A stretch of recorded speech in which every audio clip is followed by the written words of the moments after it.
Então, o que acontece? Você até pode abrir uma loja próximo de um outro concorrente, mas o consumo ali não cabe. Então, você acaba partindo para aquisição. A expansão ela vai deixar alguém no meio do caminho, né? Uma guerra. Dentro desse segmento de supermercados, você tem que correr risco. Então, um pouco de inflação ali, sobe um pouco do arroz, um pouco do leite ali, tudo bem. O problema é quando ela sobe demais e aí o cara começa a parar de consumir o leite.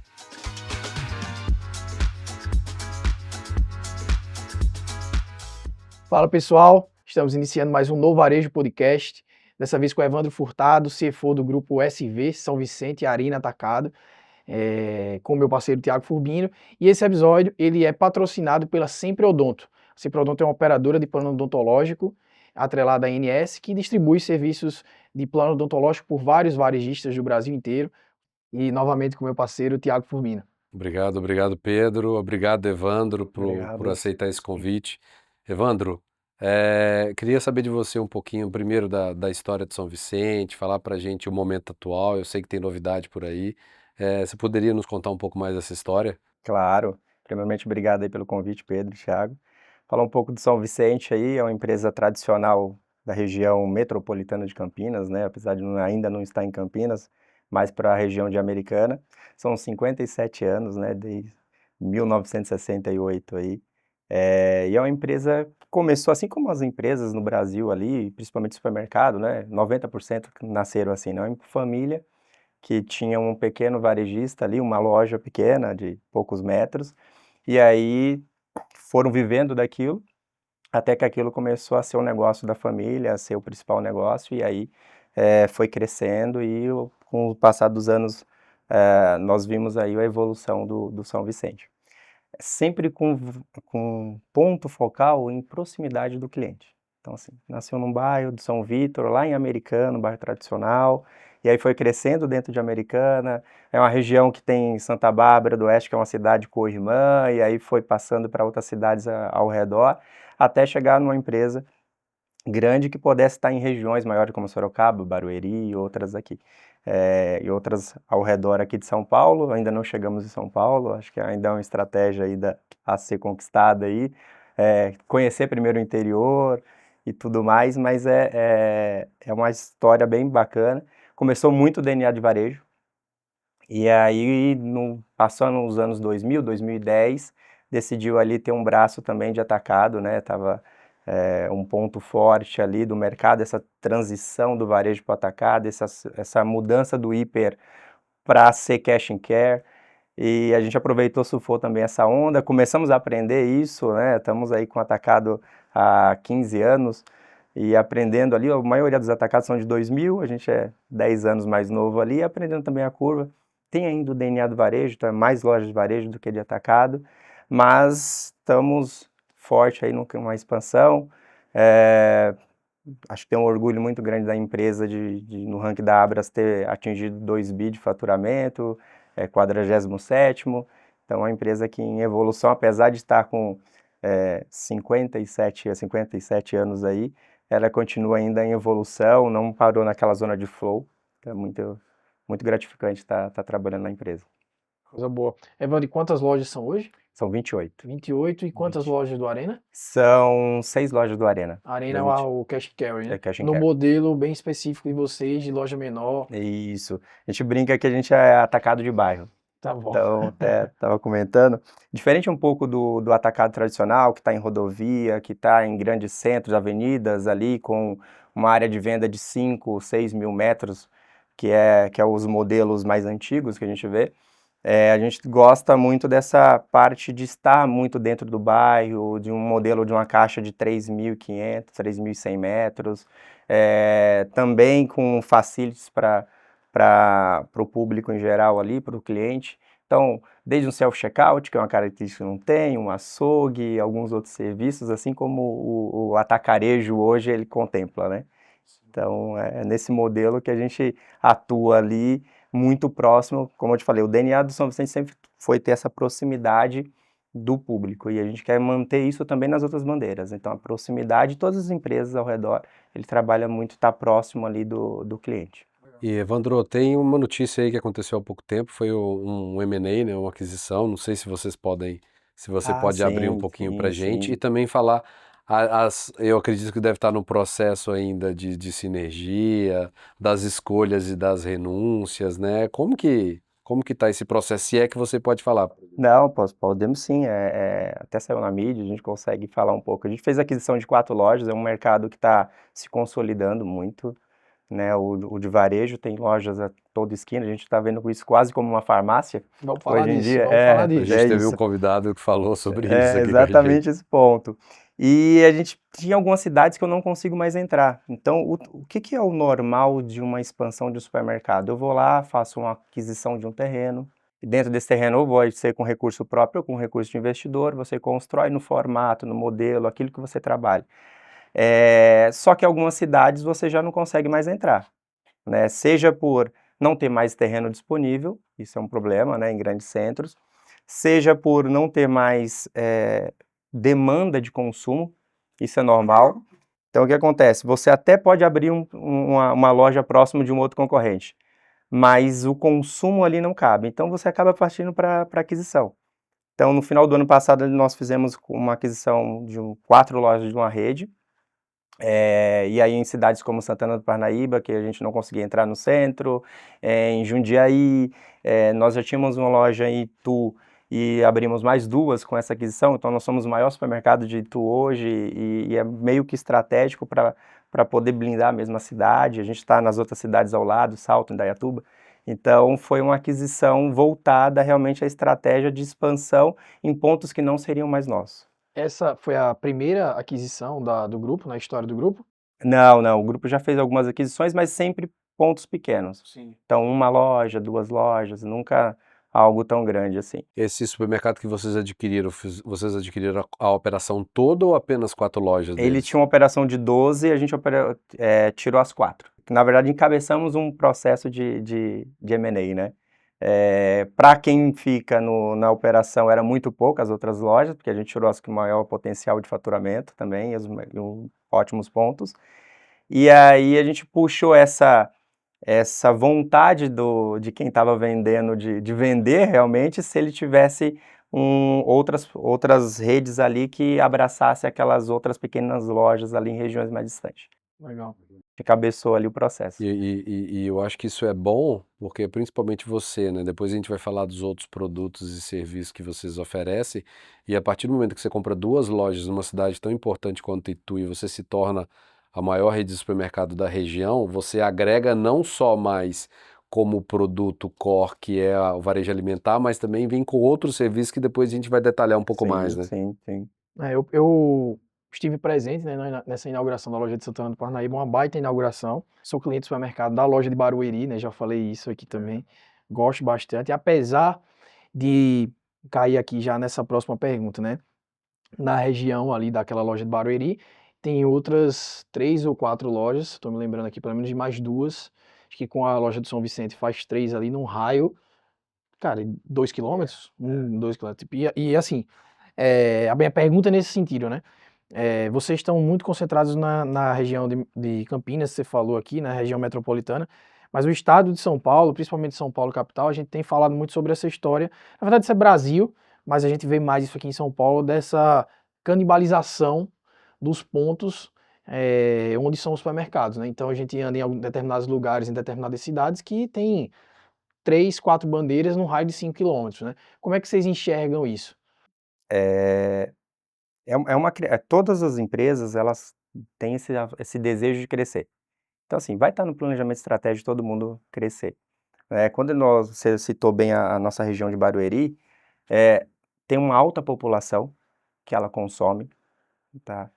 Supermercado ainda é um bem de primeira necessidade, então compra, depois eu faço outras aquisições, consumo roupa, consumo eletrônico e tudo mais. Então, assim, tem um bem ali maior que é consumir e alimentar. Mas dentro dessa região, por exemplo, de Barueri que você citou bem, Pedro, a gente tem umas questões de perfil de público diferente. Então eu tenho um perfil de público, a minha loja é 3 andares, espelhada, parece um pouco meio um shopping, tem um concorrente que vai para um outro nicho, tem um atacado próximo. Sim. Então a gente vê aquela circulação de pessoas, assim, ainda tem uma demanda muito grande nessa região específica. Sim. Então isso acaba contribuindo ali. Quando você vai para cidades menores, que aí começa esse ponto de realmente vai ter que ser por aquisição, a expansão ela vai deixar alguém no meio do caminho, né, uma guerra, isso é uma guerra, então vai morrer soldados aí no meio do caminho. Então quando você desce para faixas de cidades de 200 mil habitantes, por exemplo, 100 mil habitantes, 60 mil habitantes, que você vai ter um consumo ali entre 30 milhões, 60 milhões, dependendo da cidade, com 5 operações, vai dividindo isso. Sim. Né? E fora a proximidade, outros modelos de negócio e outros modelos de consumo de supermercado.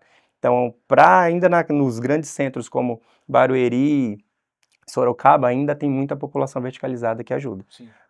Agora, com relação às cidades do interior, isso começa a complicar mais um pouco essa canibalização ali das redes. E é engraçado que a gente teve um convidado aqui que falou sobre isso, assim, que na verdade não foi que o bolo aumentou muito mais do que a Não. fatia. Essa fatia está sendo cada vez mais dividida entre os grandes e os grandes que estão sabendo operar cada vez mais, né? Seja o varejo como um todo, ou seja o cash and carry que caiu no gosto do brasileiro, né? Essa questão da divisão do bolo, Thiago, as empresas estão procurando eficiência, né? Você não está vendendo mais. Você precisa ser mais eficiente. E aí, seja eficiente em ganhar mais a venda do cliente ou não, né? Ou seja eficiente em reduzir custos e tudo mais. Então, por isso que o cash and carry ele cai no gosto do pessoal, porque ele tem uma operação mais barata. E ele tem um poder de venda maior. Então, geralmente o volume de venda num atacado ele é maior do que no varejo, o varejo tem uma margem melhor do que o atacado. Então, assim, você precisa compensar, um compensa o outro, né, logicamente. Então, quando você tem muita venda, você tem que trazer, são margens menores, mas você tem que trazer volume para compensar o resultado da empresa. Quando é no varejo, você pode ter uma venda um pouco menor, mas margens melhores ali. No final, os dois têm que entregar algum resultado. Então, assim, não está tendo um aumento de demanda, o pessoal está consumindo mais, as populações, famílias estão ficando menores. Quando eu faço pesquisa de potencial de ponto para analisar novas lojas, a gente vê que, dependendo da região, eles conseguem enxergar o domicílio, quantas pessoas ficam naquele domicílio. E aí a gente está tendo 2, 2,3, quando dá 2,8 a gente está comemorando. Nossa. Então são 3 pessoas na casa. É isso. Essa é a diferença do formato de consumo, né? Sim, sim. A gente vem batendo muito sobre as conversas sobre essa história da redução populacional, né, de certa forma. Por enquanto a gente está desacelerando, né, mas a gente se continua assim, ali 2030 a gente para de crescer, né. E a gente acaba enxergando isso no varejo, como todo supermercado é mais um deles. A gente ficou brincando que tá na mesmo ritmo de farmácia, né, porque, enfim, cara, é muita loja, então fica parecendo que é farmácia mesmo, tanto que a gente enxerga de supermercado em todo lugar. Então, todo mundo tem um plano de expansão. Sim, Eu te garanto, pro ano que vem, vai estar todo mundo com plano de expansão aí, todo de mundo querendo abrir regular. X lojas ou aumentar em 20, 10% o número de lojas. Isso está todo mundo. Agora, ter espaço para todo mundo, esse é um outro ponto.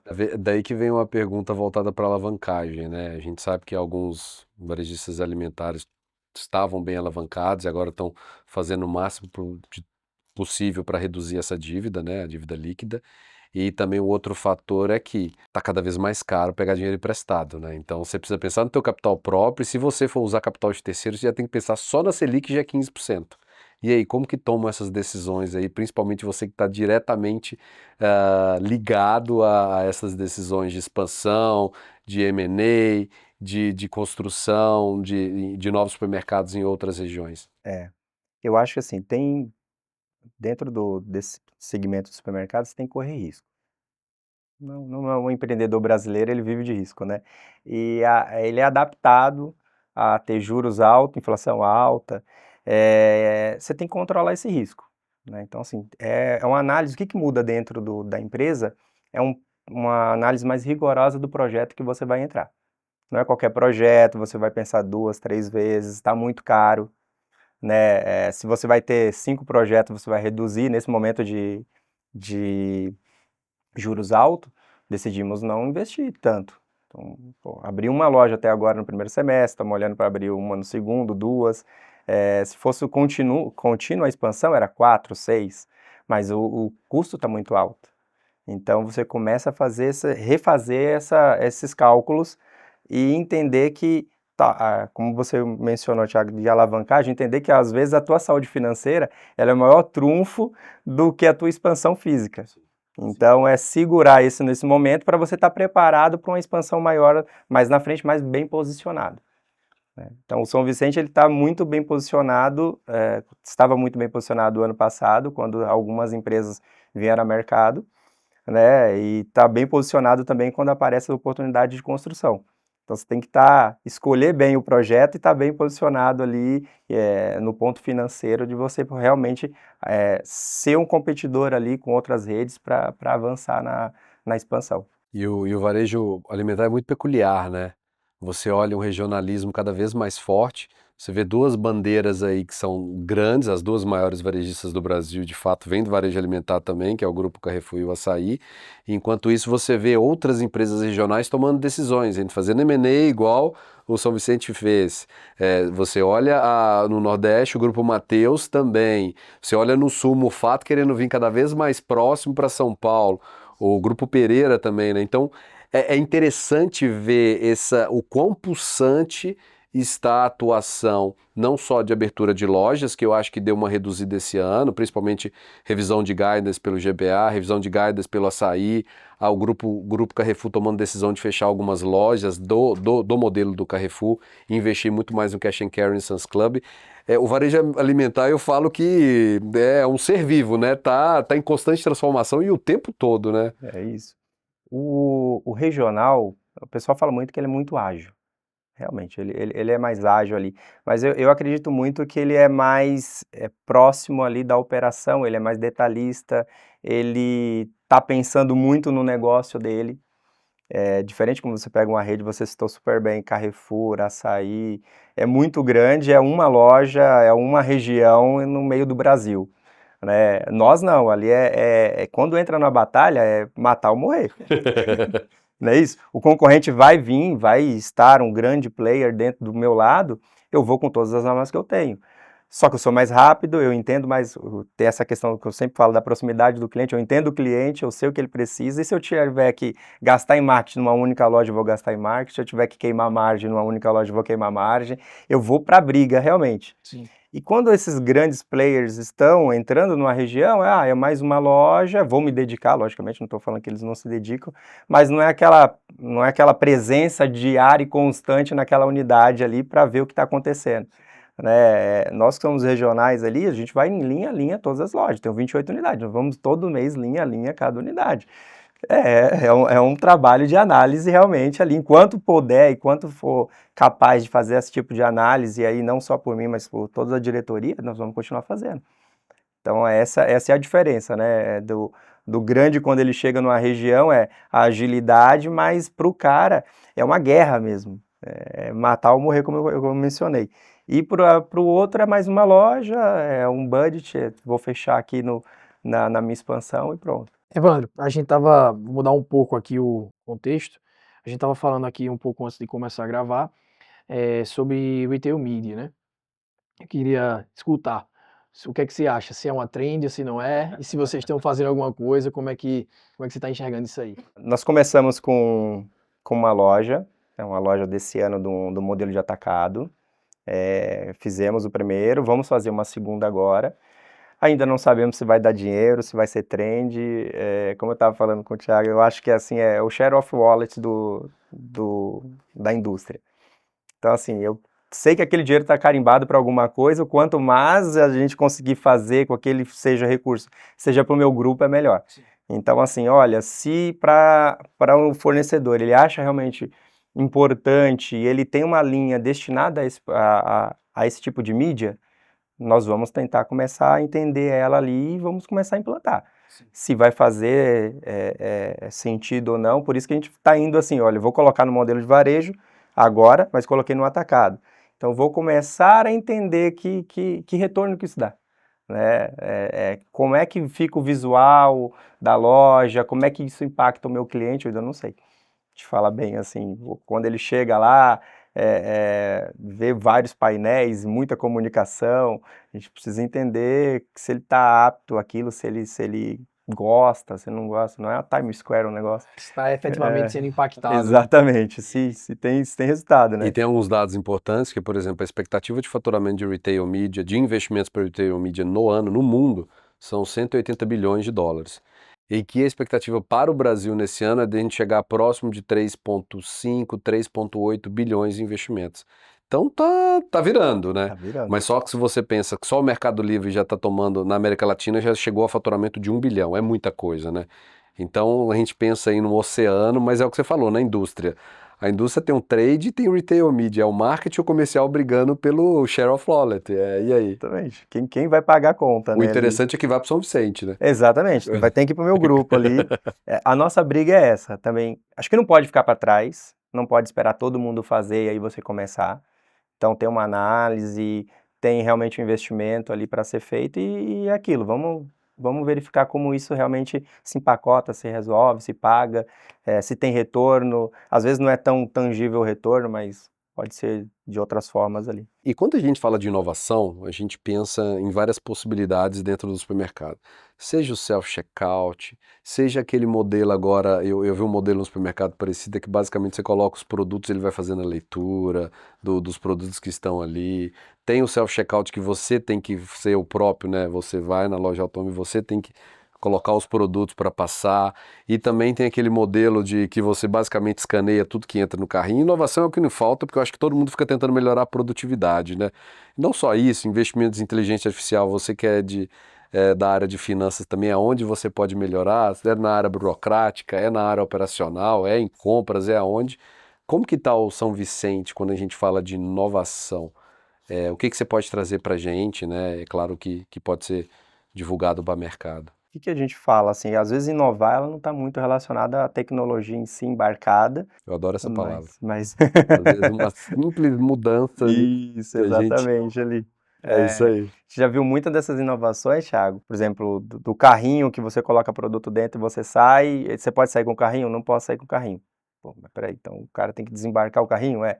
Então começa a ter fricções ali que você fala, pô, talvez não seja essa tipo de tecnologia que vai realmente fazer a diferença. O que nós estamos investindo muito é tecnologia para ganhar eficiência. Às vezes não vai ser tão perceptível para o cliente.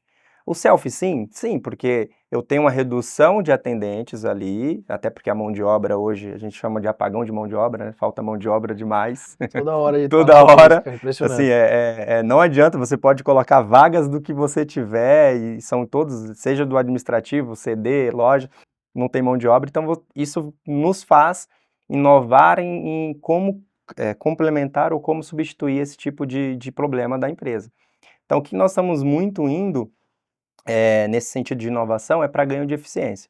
Então, com tecnologia em processo, a gente foca muito, o São Vicente tem um DNA muito de prevenção de perda, porque a linha no setor de supermercado ela pode ser maior do que o lucro, percentualmente falando, e muita questão de ruptura.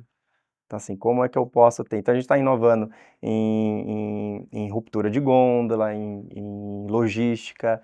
É isso que nós estamos fazendo. É muito mais voltado para ter ganho de eficiência ali, aonde hoje nós temos o gaps ali, que não é só uma dor do grupo, é uma dor geral do varejo, principalmente alimentar, né? Como é que eu faço essa inovação ser baseado em ganhar eficiência, não em, o cliente vai gostar, uma experiência. São métodos diferentes, né? Tem empresas que gostam muito dessa questão, eu vou dar uma experiência para o cliente. Hoje eu ainda não estou nessa fase, eu estou na fase de como é que eu fico mais eficiente com inovação. Poxa, eu ia fazer uma pergunta para fazer um gancho para falar do cartão sobre isso, mas eu vou segurar essa pergunta. Eu vou tentar, acho que abordar mais um tema que a gente discutiu um pouco aqui, que é a inflação. Né? Como é que vocês... Essa característica eu queria que você falasse um pouco, né? Que a inflação para o setor de alimento ela é um pouco interessante também, mas como é que você tem visto isso no decorrer desse ano e qual a expectativa de vocês no planejamento estratégico? A inflação, assim, tecnicamente para supermercado ela não é tão ruim, desde que você não tenha uma redução do consumo, do volume de comprado. Então, um pouco de inflação ali, sobe um pouco do arroz, um pouco do leite ali, tudo bem. O problema é quando ela sobe demais e aí o cara começa a parar de consumir o leite. Aí eu tenho outro problema. Né? Então, assim, não é ruim ter um pouco de inflação. Isso do ponto de vista de vender, né? Do ponto de vista que toda a minha despesa também é lastreada em inflação, quando ela sobe também é ruim para mim. Então, para o setor de supermercado, ele é interessante ter esse equilíbrio. Então, um pouco de inflação é bom. Se ela começar a afetar a demanda e realmente eu cair minha venda de volume comparado ao ano anterior, é ruim, né? E eu tenho que equilibrar as contas ali, porque a maioria dos contratos nossos são relacionados a IPCA. Então, desde do contrato de locação a outros itens, a gente tenta lastrear isso muito na inflação, até os nossos serviços ali, para que a gente tenha também o outro ganho do outro lado, né? A inflação está no DNA do supermercadista, então ele está realmente nas duas pontas ali. É isso aí. Eu acho que quando fala de inflação e dificuldade de contratação, são problemas que a gente está vendo no varejo como um todo. Acredito que todo mundo tá falando a mesma coisa aqui, né? A gente brincou aqui porque, cara, é impressionante. Todas as conversas que a gente teve aqui, a gente estava discutindo aqui se foram 9, 10, enfim, que seja, todas, sem tirar nem pôr, o tema mão de obra, ele veio. E aí é um tema muito complexo, né? Que a gente falou um pouco sobre a história da escala, desse novo projeto de escala. A gente sabe da informalidade como nova formalidade, a questão cultural, né, a questão das gerações. O Thiago falou aqui mais cedo sobre a multigerações, né, várias gerações no mesmo momento, vivendo no no mesmo mercado de momento. trabalho e como consumidor, né? Então você precisa se adaptar a tudo. É isso. Como é que vocês estão nesse desafio lá de gente? Se você falar que tá difícil, eu já sei. Eu quero que você. Eu acho que veio uma onda aí muito forte nessa questão a falta de mão de obra.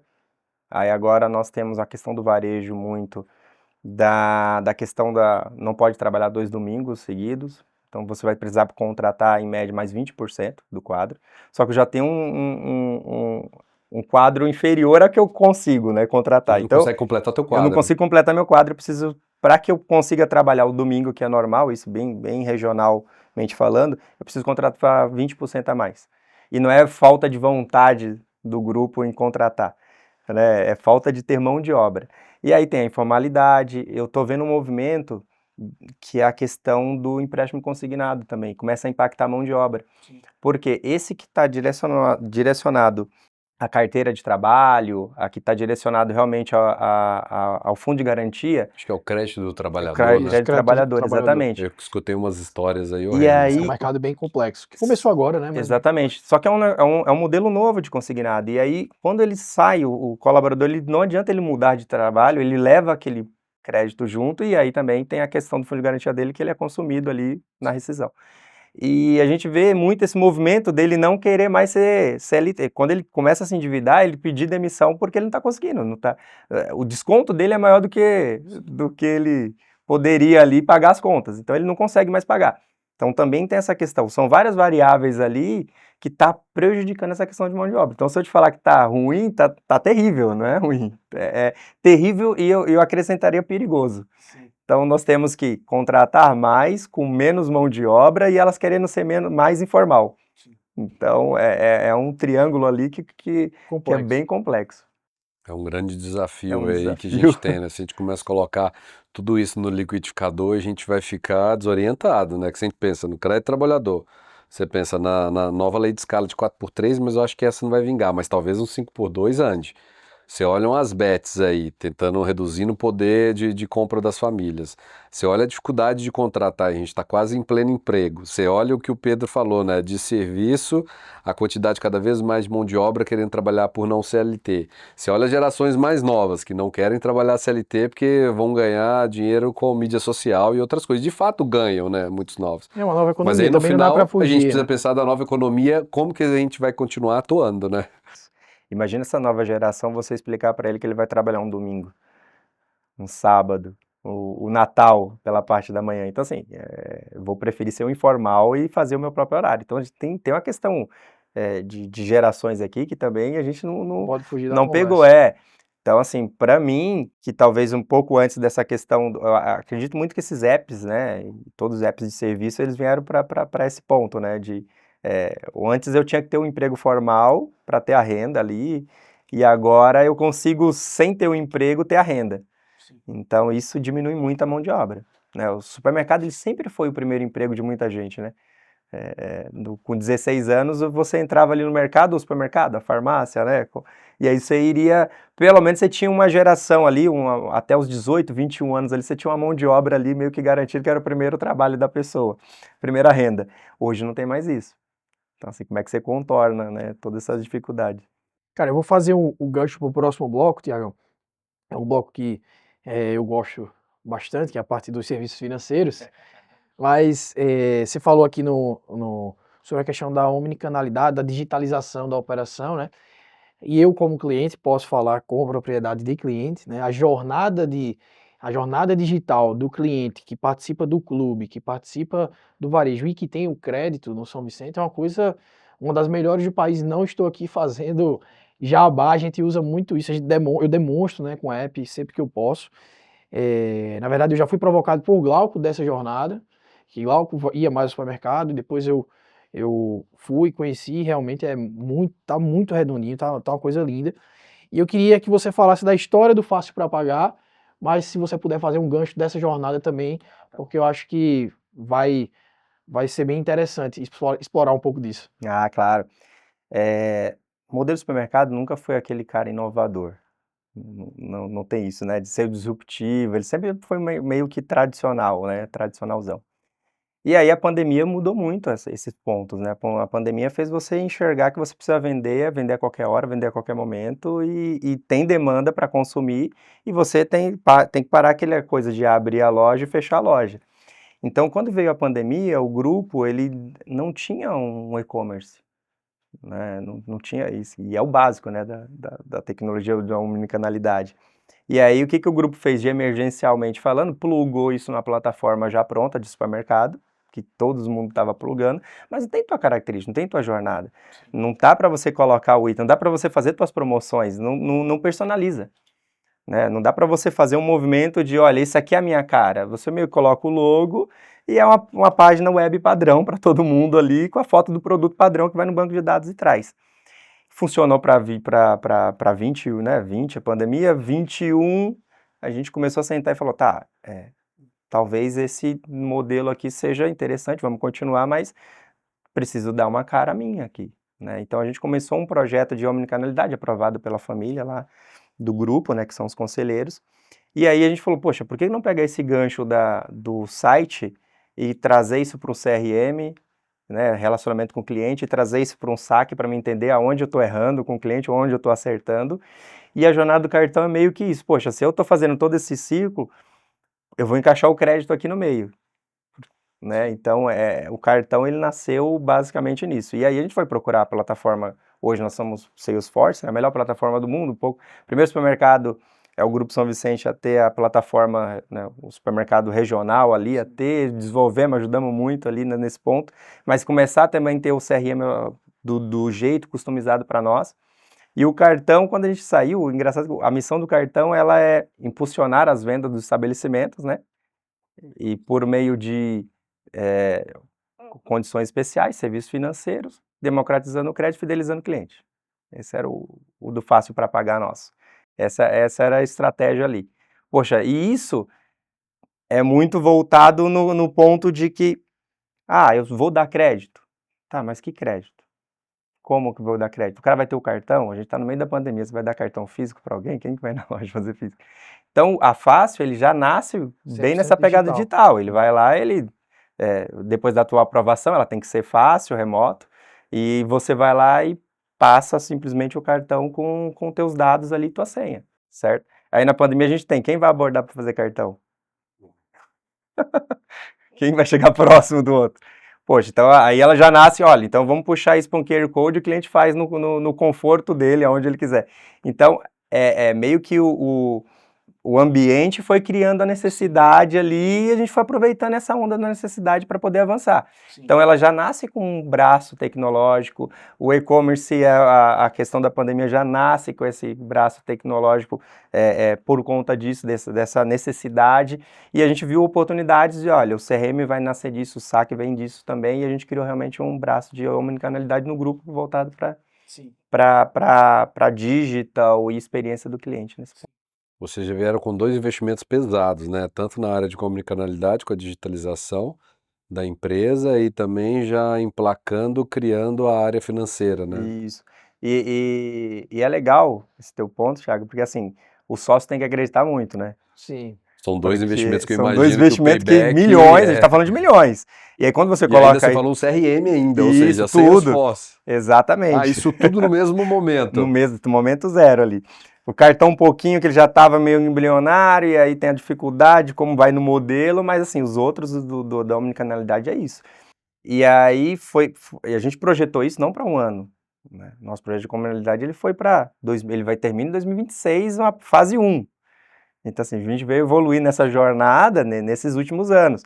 Então tem que ter paciência, o sócio tem que entender que ele vai pôr dinheiro e talvez ele não enxergue no momento zero, que a experiência para você customizar o serviço, às vezes vai dar ruim, vai dar problema, é uma questão de maturidade, né? Sabendo de todos esses momentos, né, e esses passos, eu acredito também que hoje vocês já colhem os resultados que vocês investiram lá atrás, né? Sim, E uma pergunta que eu sempre gosto de fazer, né, principalmente não só da área de moda, varejo alimentar, entre outras também, é ter o crédito próprio melhorou em quanto a recorrência e ticket médio do São Vicente?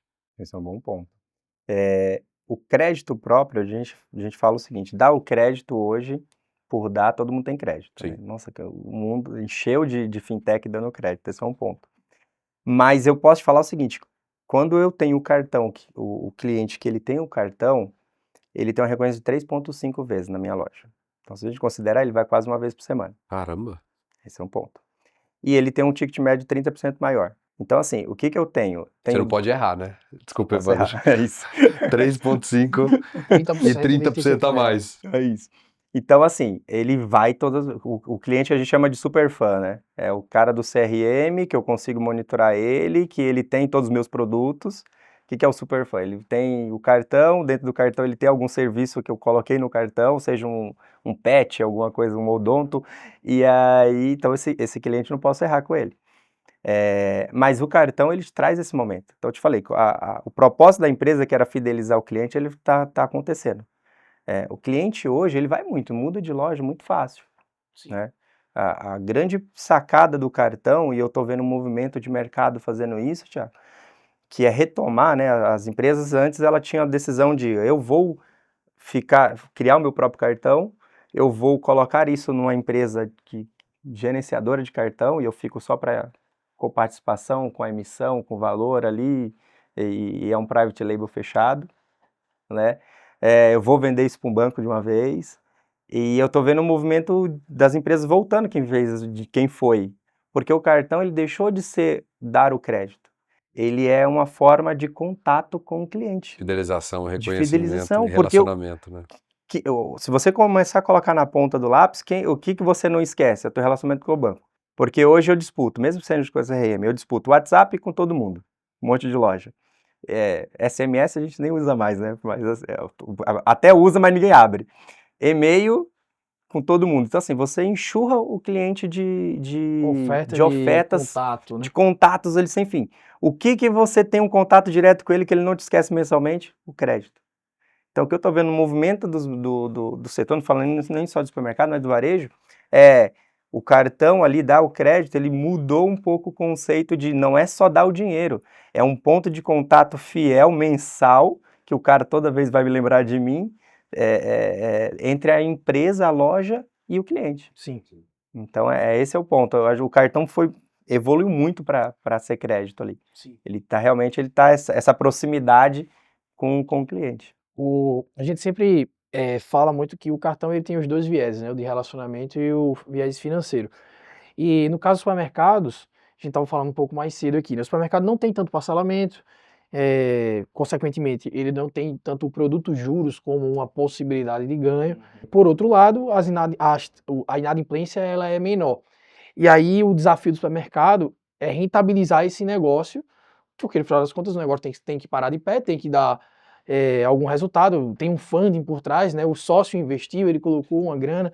Como vocês lidam com essa balança em relação à inadimplência, né? E tornar a inadimplência um bom negócio para o Fácil para Pagar? Quando o Grupo São Vicente ele decidiu investir no Fácil para Pagar, ele decidiu um modelo de realmente ele fazer toda a gestão. Então, nisso tá, inadimplência por minha conta, o dar o crédito por minha conta, né? E confesso que a maioria das empresas ali, depois de 2 anos, ela começa a repensar no modelo, né? Porque você tem muita inadimplência, estoura, não tá, porque o supermercado, como eu te falei, ele não está acostumado a entender, olhando para o lado da loja, entender que ele vai perder dinheiro, que aquele dinheiro não volta, é vender, receber, vender, receber. Quando você fala que ele vai vender e a uma parte boa ele não vai receber, ele começa a falar, não, talvez esse negócio preciso repensar. Então esse é um ponto. Então equilibrar isso como? O que a gente percebeu foi a maturidade do movimento. Nós fizemos 5 anos esse ano e do terceiro ano em diante, o sócio ficou super contente porque a gente começou a ter, a gente aprendeu a carteira, aprendeu essa proximidade que o Grupo São Vicente tem com o cliente, ele começou a entender o perfil, você vai meio que garimpando ali os perfis até chegar no teu modelo de crédito. Esse é um ponto. A inadimplência para a operadora de cartão em si, ela tem que existir. Se ela for inadimplência zero também não faz sentido nenhum. E ela tem que ficar numa banda Sim, boa tem que ter um ali. equilíbrio ali. Tem que ter um equilíbrio bom. Então, a gente aprendeu a fazer esse entendimento do perfil do cliente, seja principalmente por conta de ser regional, a gente entendeu qual é o perfil, qual é o cliente que eu dou crédito, que eu subo um pouco mais a régua ou não. Então esse é o ponto. Aonde que é, logicamente, o desafio maior? Eu estou expandindo. Eu vou entender esse cliente de novo. Então vai levar um tempo para mim entender o cliente. A penetração do cartão numa loja nova para uma loja já estabelecida, já madura, é totalmente diferente, é menos da metade. Mas gerencialmente você consegue olhar esse número e olha Sim, a esse gente número. vai analisando, É a gente vai olhando, começando a fazer, e aí vem a parte de tecnologia que o Thiago mencionou. A gente começa a trazer um track record das outras lojas. Poxa, essa loja é muito parecida com essa, que esse cliente é muito parecido com esse. Cara, então eu começo a adaptar o meu crédito para aquele perfil de gente ali. Porque eu já sei como é que vai ser, né? Agora, em regiões totalmente pouco atípicas, assim, aí vai ser na curva de maturidade mesmo. Bom, então eu vou fazer uma pergunta agora, Tiagão, do nosso patrocinador.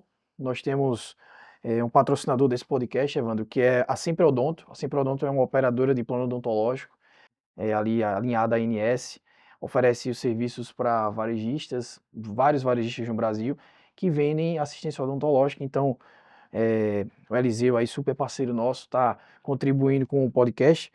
Em relação à participação hoje, né? Qual a representatividade e participação do cartão Fácil para Pagar no negócio do São Vicente como um todo? A gente hoje, em percentual de faturamento do grupo, está próximo de 6%, né? A gente já está dentro do nosso budget, do nosso planejamento estratégico, era isso, né? Era como eu falei, esse ano a gente fez 5 anos, já comemorou, porque as empresas não sobrevivem 5 anos no Brasil, né? Mesmo tendo uma grande empresa por trás, como eu falei, com 2 anos começa a repensar no negócio, então estamos contentes ali.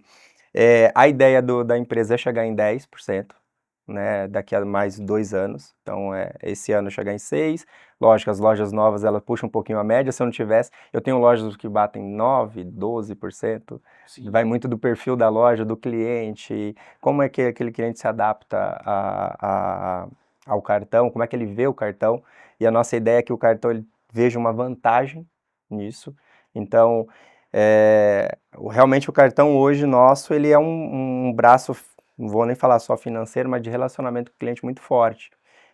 Do grupo, ele vai representar 2,5%, né, no resultado do grupo no ano, mas é um resultado positivo. Sim. Então ele complementa ali. Mas esses pontos de fidelização, de você chegar a ter uma frequência maior em quase 6%, praticamente 6% dos teus clientes ali, ele ter uma venda, um ticket maior, uma frequência maior, isso com um produto que é teu, Sim. e ao mesmo tempo ele é lucrativo, então fecha a conta ali, nossa ali. E essa parte interessante, daí vai para a nossa pergunta, né, do bloco aqui, que a gente fala, qual são as oportunidades e os desafios para uma empresa que está começando a área do crédito do zero? Qual que é o seu conselho, como que eles deveriam fazer, e tanto os pontos positivos, né, quanto os pontos de atenção. Eu acho que já fui falando alguns pontos ali do nosso Sim, aprendizado contou ali, né? bastante. Eu acho assim, fazer um bom planejamento qual é o propósito do teu cartão. Se o teu propósito realmente até é a fidelização do cliente, ele é ter esse relacionamento, fazer essa gestão, você tem que entender que ele vai ter uma curva de maturação, não vai ser do zero, né? E como eu mencionei anteriormente, você tem que entender que ele vai ter um custo, que não necessariamente que ele vai ser prejuízo, mas que ele vai ter um custo, que ele vai ter uma inadimplência alta, que você vai entender como é que você vai fazer, e fazer um bom planejamento realmente de quais são os atrativos do teu cartão. Porque tem muitas lojas aí do varejo que até oferecem, né? E ficou meio que banal. Sim. Então, qual é a vantagem? Então, nós, quando desenhamos o cartão, a gente pensou assim, tá, o que eu vou fazer? É só dar o crédito?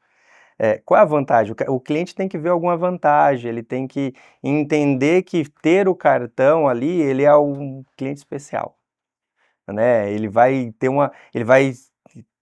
ganhar algo a mais do que um cliente comum que vai pôr o CPF lá no caixa. Então, é isso, assim. E entender que ter paciência, como eu falei, né? Tem vários modelos de como você vai ter o cartão. Eu gosto muito desse modelo de você ser o gestor do negócio ali, porque eu acho que tem valor ali que talvez não seja nem quantitativo, mas o valor desse contato com o cliente, de você ser flexível nas promoções que você vai fazer. Então, quando eu penso muito na gestão do cartão eu posso fazer uma promoção, eu posso fazer o exclusiva minha dentro das lojas? Posso. Eu posso fazer parte de uma outra campanha junto com a empresa? Posso. Então, isso te dá uma flexibilidade que eu gosto muito ali. Mas, falando realmente, planeje-se bem, tenha paciência, entenda que dar crédito no Brasil é muito complicado, que o mercado financeiro ele te desafia todos os dias, né? E tenha em mente o propósito do teu cartão ali. Acho que agora a gente vai pro último É bloco, né? isso. Que a gente fala mais sobre o Evandro. Ah, E eu acho que uma pergunta que a gente sempre gosta de fazer, que já virou a pergunta estrela aqui do podcast, é o que o Evandro de hoje falaria para o Evandro no início de carreira? essa é uma pergunta muito boa. Eu acho que continua, né? Tenha resiliência ali, aproveite a jornada, né? Às vezes você vai se irritar muito mais fácil, vai achar que está desvalorizado ou que você poderia estar mais, mas é aprendizado. Você não está mais nem menos. Você está no momento certo, na experiência, vai ganhando experiência aí. E nas empresas que você passou, aproveita conhecimento de pessoas que realmente querem te ajudar. Acho que esse é o conselho ali. Legal. E Evandro, mas conta um pouco mais sobre você aí, formação, carreira. Eu sou formado em economia, né? Eu brinco que eu sou o financista raiz. Me formei em economia e depois eu fui fazendo toda a parte de graduações e pós-graduações, MBA, tudo nessa área de finanças. Então, fui fazer finanças em bank, entender produtos bancários, ou inverter, né? Para poder conhecer e poder ajudar a empresa ali. Finanças internacionais, controladoria, que é sempre a evolução do financeiro, né? Recentemente fiz uma MBA em finanças, em economia comportamental, mais voltada à ciência de consumo. Legal. Já estamos no varejo, né? Legal. E eu brinco que eu tenho um DNA muito de varejo, cara. Assim, eu trabalhei em grandes empresas de construção, mas quando eu caí nesse varejo, nessa dinâmica de vendas altas, de modelos de venda diferentes, passa cartão e pega recurso. Então eu vim desse modelo de finanças ali, que eu brinco que é o financeiro raiz ali, mas eu gosto muito de olhar para o negócio. Então eu brinco, eu sempre tenho uma frase que eu falo para todo mundo, que é financeiro que senta no cofre, ele quebra, né, o caixa. Então não é dizer não é a parte mais fácil. Então eu gosto muito de entender o negócio, de fazer parte do negócio, de estar ali como um parceiro de negócio mesmo das outras áreas e estar acreditando ali. Você tem que saber ser o freio, né? Sim. Ou o freio em algumas horas. Mas é isso. Tenho experiência ali no mercado varejo, como eu te falei, muito 10 anos ali de Calunga, né, voltado ali no ramo de eletrônico, papelaria, bem atípico aí, maior papelaria do Brasil. Fui pro experiência também em Cash and Care aí, de mais de ano, no Cash Care puro. E agora eu tô no São Vicente, que é o modelo híbrido, cara, que eu gosto muito, que é aquele que vai para varejo, vai para atacado, depende da cidade, depende da região, depende do público. Eu gosto muito dessa flexibilidade que o São Vicente dá. Legal. E você é paulistano? Nada, eu sou do Piauí. Do Piauí. Perdi o sotaque, não tem um sotaque igual do Pedro já. Tô Já há anos perdeu, já aqui, perdeu. já Sabe perdi. muitos anos aqui? Já, desde os meus 7 anos. Ah, tá. Mas resido em São Paulo. Legal, legal. Resido em São Paulo já há algum tempo já. Legal. Eu acho uma outra coisa também, né? Principalmente você falando do Piauí, que eu acho que já é uma curiosidade, alguma coisa que você gostaria de trazer pra gente que ninguém sabe. Nem do São Vicente. Meu Deus. Perigoso, perigoso, perigoso. Fala alguma coisa que ninguém sabe, mas que agora vai ficar sabendo, né? Rapaz, tudo isso aqui, em particular, cara, tem muitas coisas ali. Eu tenho manias de fazer coisas ao mesmo tempo ali. Então eu tô lendo um livro e ao mesmo tempo tô com a TV ligada. E as pessoas acham que eu não consigo fazer as coisas, né? Eu até aprendi isso em curso, você não consegue fazer as mesmas coisas, mas eu faço. E aí ainda dou uma mexidinha no cachorro aqui na mão. E vai se desafiando. E vai se desafiando, assim. Mas Evandro, novamente eu quero te agradecer aí a disponibilidade de vir até aqui, de fazer esse bate-papo com a gente. Em nome do Novo Varejo, do nosso projeto, em nome da RPE, quero agradecer não só a parceria, mas a amizade, que a gente fala bastante aí. A gente tem um carinho especial pela operação de vocês, né, por ter acreditado. Uma curiosidade, Thiago, a gente fechou o São Vicente é cliente desde a pandemia, em 2020, eu acho. E quem trabalha com varejo sabe que para um varejista fechar um negócio sem apertar a mão, sem ver que existe, sem fazer o fio do bigode, isso era algo muito disruptivo para a gente na época, né? E ainda assim o São Vicente confiou e a gente está aí até hoje, então a gente nutre um carinho muito especial. Quero agradecer de verdade aí ter topado esse bate-papo aqui com a gente. Você sabe que era uma preocupação, né? Nossa, no início era assim, poxa, o primeiro contato que eu cuido tanto do cliente, esse negócio não dê certo, né? É verdade. E aí porque é o contato com o cliente, né? Sim. E aí se prova que a RPE está com a gente aí 5 anos, nessa jornada de 5 anos da empresa, fiel ali, estamos super contentes ali, há anos ali, e estamos crescendo bastante, então agradecer também o convite aí, agradecer o Thiago também. Boa. Obrigado, Evandro, obrigado, Pedro, esse foi mais um episódio do Novo Varejo. Espero que vocês tenham gostado, tem muita coisa boa, muita curiosidades aí do Evandro no final, eu acho que o episódio ficou riquíssimo. A gente entrou de fato, né, desde varejo alimentar, entramos um pouco no cash and carry, falamos do varejo também, né, principalmente da situação macroeconômica do Brasil, que é bem desafiador, mas a gente esteve aqui com um CFO falando, então é mais importante do que nunca alguém que traz autoridade para esse tema, né? É isso aí, pessoal. Então a gente espera que vocês curtam, sigam o nosso canal, nos sigam nas redes sociais, se inscrevam, ativem o sininho. Esse negócio tá ficando legal. É bom que você fala muito bem essa parte, então ficou tranquilo. E espero que vocês curtam aí. Novamente, Evandro, valeu. Obrigado. Obrigado, valeu. Obrigado.